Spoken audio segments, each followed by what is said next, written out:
Okay guys, this is an update on my plans for upgrading my 3D printer. As the Prusa website says, if you get the upgrade from the Mark II to the Mark III, you've basically almost bought a completely new printer.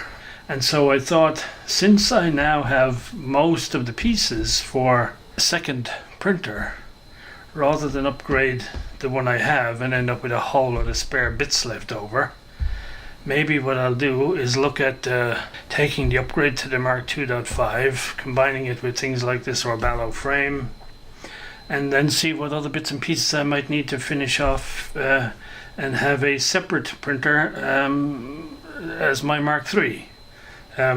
So that's currently the plan.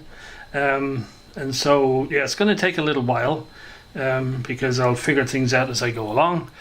I'll have to plan the budget and all that sort of stuff. Hopefully it's not going to be too serious.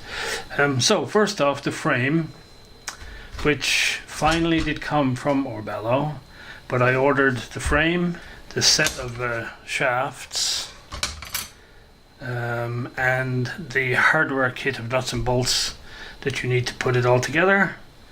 And well, I got 2 out of 3. So I got the frame, I got the shafts, but no nuts and bolts. So I'm chasing them up to get them, just because the principal thing. However, I went around and got 100 nuts and bolts from a local supplier, and we can proceed.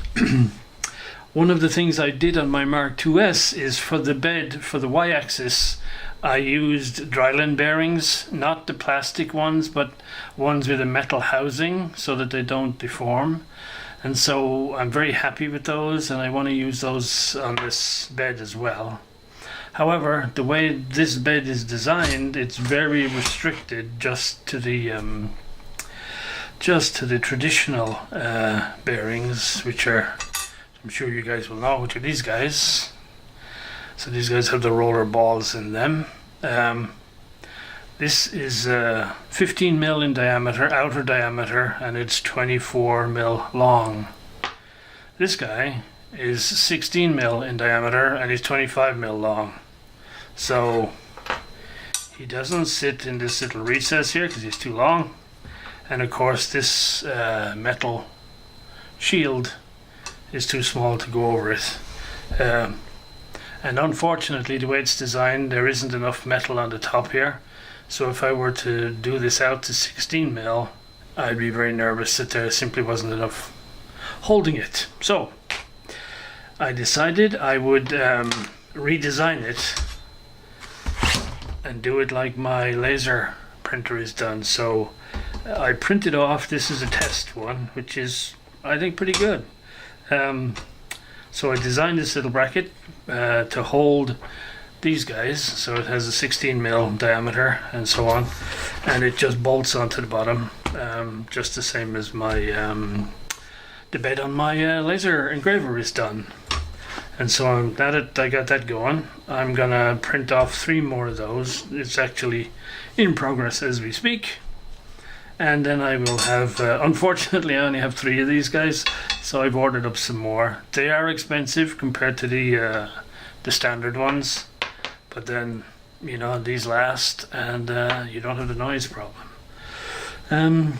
So that's that. So I'm going to make up the frame. The other thing I've started to do is, obviously on Prusa's website, you have all the printed parts that you need for the Mark III.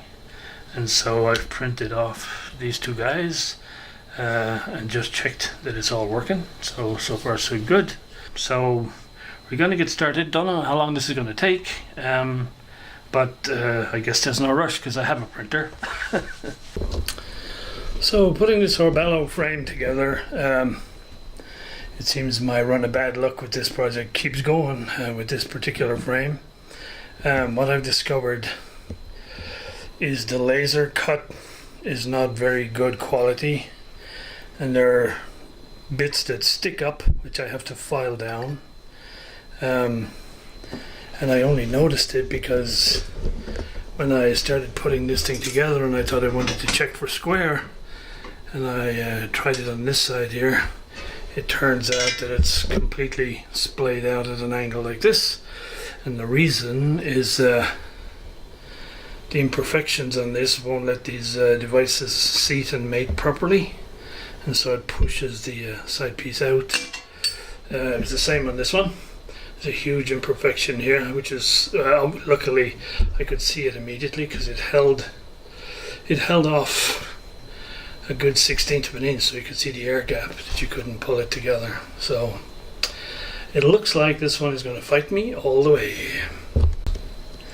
You probably can't see it, but there was also a huge imperfection right here, which I had to file down so that the side piece would come through, and it was the same on the other side. So lots of filing. So here it is put together, at least as far as I can go for now. I have lots of other parts on order. Unfortunately, about a quarter, I'd say, of the components here were poorly cut with the laser, and I had to use the file to remove the excess metal so that these parts would fit together properly. An extreme example, which luckily doesn't affect fit. If you look at these two little pieces here, which are for tightening the cable, the belt for the Y-axis. If you look along the top edge of the back one here, that looks like it was cut with an oxyacetylene torch, not a laser. And so I'll probably need to take that off and dress it before the final fit. But there you go. All I can say is it's definitely a case of buyer beware, which is a shame because the design is lovely and it is rock solid now. And so yeah, when the other bits come, we will carry on putting it together.